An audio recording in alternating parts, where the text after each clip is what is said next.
Have you ever written a vision, whether it's for your life or now in this case, because we talk a lot more about work, whether it is actually for your work? Have you ever thought about the place of visions and whether they're actually useful? Well, today I'm going to speak about vision boarding, and why you should have one for yourself. My name is Betty, and in this season of my life, I'm talking about work, I'm talking about careers, but today I decided to let you know that I know when we say be your best, experience freedom, growth, and fulfillment, it doesn't have to do with your work only.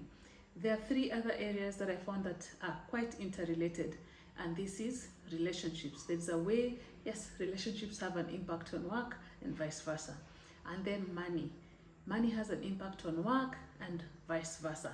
And the thing that people don't talk about a lot of the time is personal development, which also has an impact on work. Now, the topic I'm discussing today is vision, and vision will definitely fall under your own personal development, an area that you should pay attention to, because out of your own development, the word says you'll flow rivers of life. Or in other words, that the foundation that you set for yourself will set pace in your work, in your relationships, and as well as where money is concerned. So pay attention. So I'll do this by telling you a couple of stories that I've experienced in my life. So one story is about a child who was below 10 years old, and this is some time back. I was asked by some parents to do vision boards for children. And I was like, vision boarding for kids? I do coaching, career coaching and stuff like that. Why would I do a vision board for children? But I went along with it. And because they were children, I had them have, like big manila boards. And then we used magazines. So they had many magazines, different magazines, random, and they would cut pictures. So I used guided questions. So I'd give them a question, and then out of it, they would cut things that stood out for them. So that's how they developed their vision boards. Now, fast forward, when that exercise was done, I go visiting a family, and in that visit, we ended up reviewing the vision board for the children on the home. And one child looked at her vision board, and on her vision, she had written that she wanted a particular type of teacher. So she had found a picture in a magazine of a teacher with the name, we'll call her Miss Jane for now. So the picture had a Miss Jane, and it was showing how the teacher was conducting her classes. And this kid had put it on her vision board. So she says, when we reviewed her vision, she goes like, oh my God, see, and when she came to show me, she showed me the picture, and it had Miss Jane at the bottom plus what the teacher was doing in class. And then she says, oh, my teacher is currently called Miss Jane, and she's really, really nice.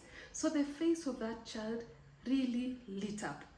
And, in that moment I wondered, what a coincidence. Because the name that the child actually had was not a common name that you'd find somebody with. Now, the second story that I have about visioning, I know someone who had come to me, and they were doing their vision for many things. And one of the things they wrote on their vision board was to be on TV. In those days, appearing on TV was like hard, like not something that you could easily do. But they just said, I'll be on TV. I want to be on TV. And I'm so grateful that I didn't voice it out. In my mind, I was just thinking, really, TV? Like, you need to have a vision that is realistic. It's a very good thing I didn't say, because who said that I knew exactly what is supposed to be happening? I actually did not. So the visioning story ended. But then one day, this person goes to work, and when she arrives at work, she finds this television crew at her place of work, and they'd come to film a colleague do something, and the colleague was not there. And so they were about to go away. And this person then they look at this person and go like, oh, but you're here. Why should we go away? Can we film you for TV? And she said, yeah, we can. And then ended up doing a couple of videos, and eventually she appeared on TV. And many people kept on telling her, oh, I saw you on TV, I saw you on TV. Now, that was again the story that I had from vision boarding. The third one, so the second one is someone who was in her 30s, around 30s, late 30s to early 40s. The third one is somebody who had had a dream of starting a school. And by then, just a public school teacher in our country. And, even thinking about starting a school is something that is way, way out there. But that was in her vision. So fast forward many years later, she was able to actually start the school. She started the school at the age of 60. The school is still on to date. Now, those are the stories I'm sharing. There are many more that I could share, but for now, we'll stop there. So you may ask me, okay, good for them. Why should we do visions? Well, it helps you to take the things that are in your mind and put them down on paper. How should we do this vision boarding? My suggestion is whatever works for you, because we are different. There's some people who can draw and they do such wonderful drawings. There's some people who I've done vision boarding with and they take images from the computer, from internet, and they're able to put that down. So, they use technology to do that, which is nice.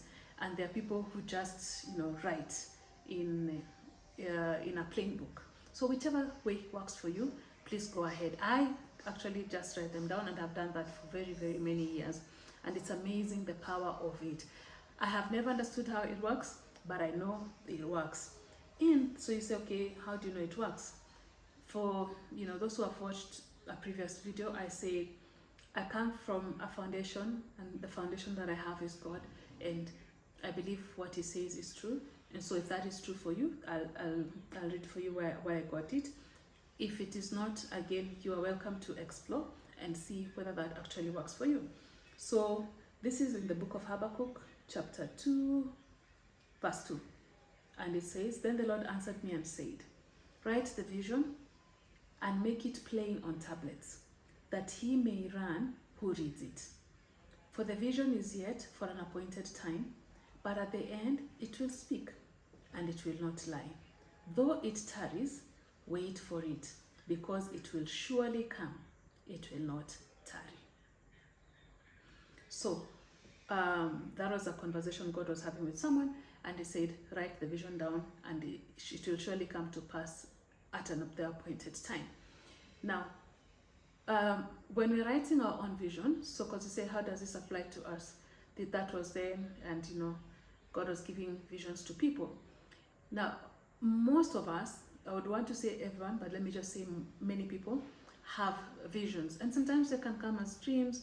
Sometimes it's thoughts that come to you, and I think some of them come over and over again. So please write them down. Some may be things that you know for sure, and others are like you have no clue what this is. But write it down and just wait and see what comes up out of it. There's something I needed to say. Let me see. Yeah. Someone asked me, how would you know the difference between, true visions and your own stuff? And here's what I say for what I do. Normally, when I'm doing my vision boarding, I know there's some things that have kept on persisting in me that I need to do, so I'll put those down. But then I also know there are things that are my own desires and I'm visualizing them, so I'll put them down. But because I already know which is which, and some I have no clue, so I'll just put a question mark on it. But then later on, as I present them back to God, I'm like, oh, so this is what I see, but this is also what the desires that I have. Yeah, so direct my paths. So I'm inviting you to create your vision in however manner that you're comfortable with, and then just know what is really your own desires, and know the things that have actually been put in you, and then present them to God and see what happens. How they work is not something I can explain to you, but I know that it works from the people that I have worked with over the years. Again, maybe the question to ask yourself, many companies, especially the successful ones, they always have a vision. They always say they know where they are going.